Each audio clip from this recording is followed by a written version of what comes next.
Think about this. Speciesism, right, is the belief that one species is stronger than another species, right? In a sense, right? That only makes sense. Now, since Neanderthals come from the Caucasus Mountains in Russia, wouldn't that mean the white people was Neanderthals to begin with?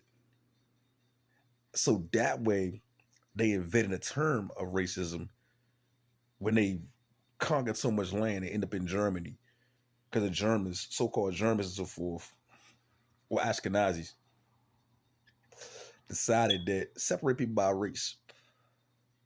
This was the phrase they came up with.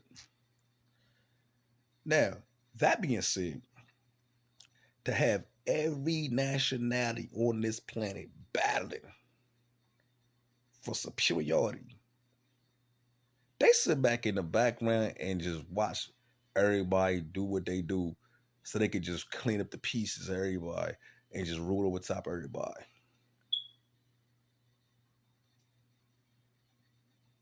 And that's the reason why the whole world turned the fuck up. Trying to figure out what we're going to do about racism.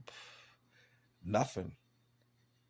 Because if we stop thinking about racism and realize it's speciesism and work on speciesism, we realize that humans that have melanin, saying genetics standing together as one, that puts the end of racism, doesn't it? Think about it. If all humans, people with melanin, stood together as one, that puts the end of racism. Now we can work on speciesism. And that's how you fix it. By knowing that shit and teaching that shit. That's where your mind should be at.